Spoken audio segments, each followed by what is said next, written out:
Another big day filled with tons of news. Guys, you're not going to want to miss this. Welcome to the Ango Show. Yes.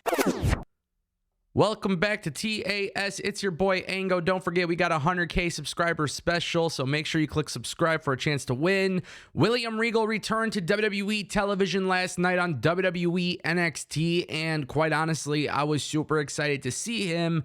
But what happened next was a little bit unexpected. WWE has made the foregone conclusion to move Ava as the general manager. She has become the general manager for WWE NXT, making her the youngest general manager in WWE history. But also at the same time, too, William Regal let her know if she needed any help, he would be there for her. I thought it was cool that William Regal made his appearance on TV. It's been so long, especially because he had that non-compete clause from Tony Khan. Obviously, he's been in WWE for a little bit of time, but to actually see him on WWE television was great.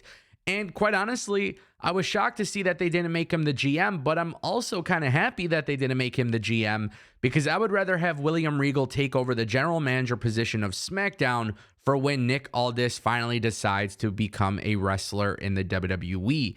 With that being said, though, I am very curious to see what they do with Ava as the general manager for WWE NXT.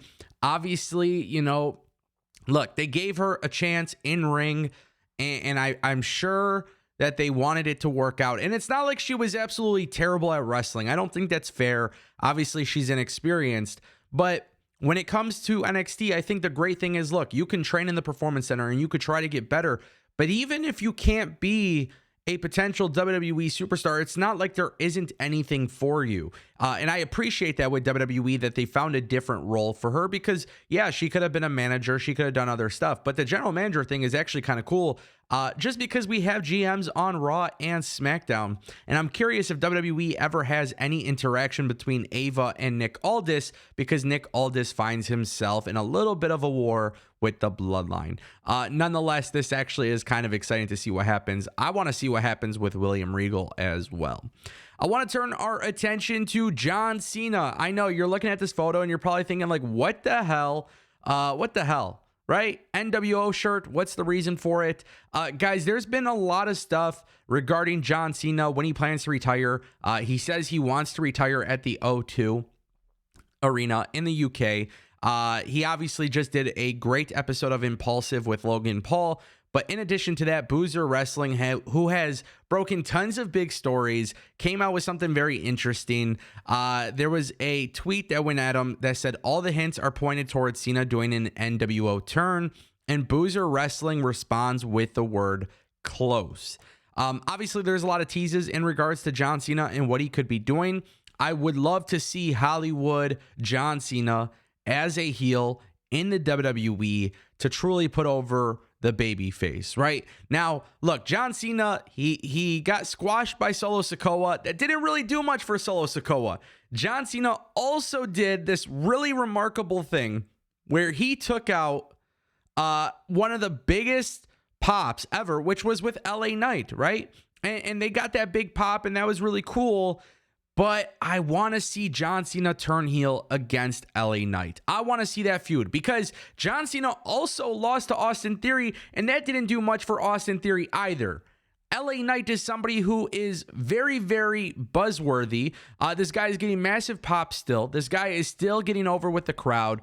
It's an amazing thing to see John Cena turning heel against LA Knight. Would obviously be a fantastic storyline, but it also helps LA Knight as that baby face. Right now, it's a very interesting time with WWE because there's so many top heels and so many top baby faces. But if you have John Cena turn heel against LA Knight, I think that's a major program. Initially, I was thinking LA Knight versus Logan Paul at WrestleMania for the United States Championship belt. That would be a very big moment.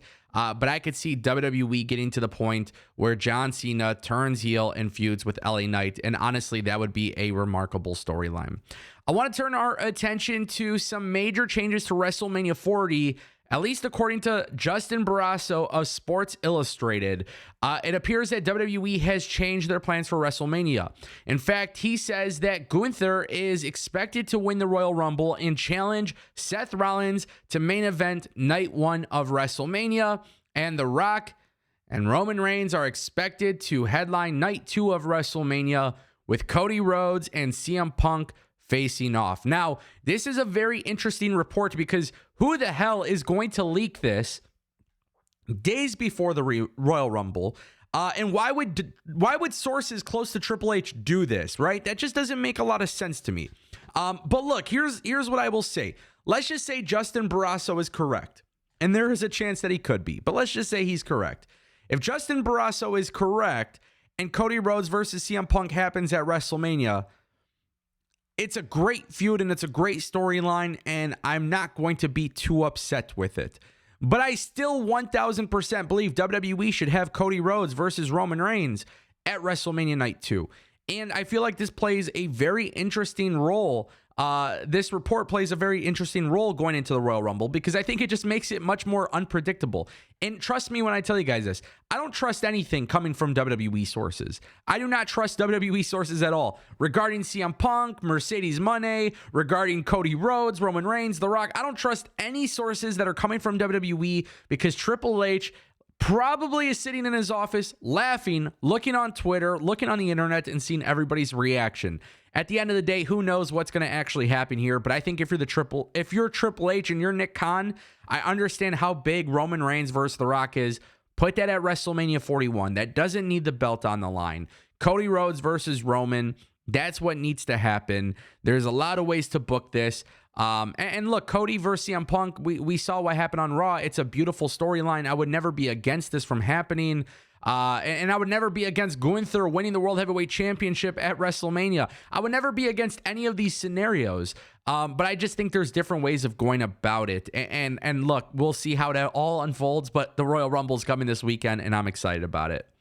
Guys, speaking of some more changes, WWE is reportedly going to a more sports-based approach to their programming. It's not exactly what you think it is. PW Insider has reported that there were talks at Monday Night's Raw and at WWE headquarters that the company will be incorporating some sports-centric elements into their programming going forward. And look, I don't think this is what everybody thinks it means. I'm not talking about rankings and wins and loss records. I don't think they're going the AEW approach. But I think, and I kind of predicted this a few weeks ago. Kevin Dunn's replacement comes from a sports background, comes from the ESPN background. And I could see WWE incorporating those small little visual elements to the show to make it feel a little bit more realistic, to make it feel a little bit more like a sport. But no, I do not expect anything on the grand scheme of things that AEW currently does. And I think WWE can do this really well. It just depends how it's produced and how they go about it. But of course, I welcome the change. Anytime you add a little bit of realism to the product, that's great. We saw the opening packages on Raw with Cody and Punk entering the arena and going backstage and stuff like that. And I like things like that. We'll see what happens. Honestly, we'll see what happens. Guys, I appreciate you stopping by. I ask for your patience. That PC behind me is crapping out, so I'm working on some alternative stuff, and hopefully you guys understand. But we'll keep the show going. This is the Ango Show. Thank you for watching.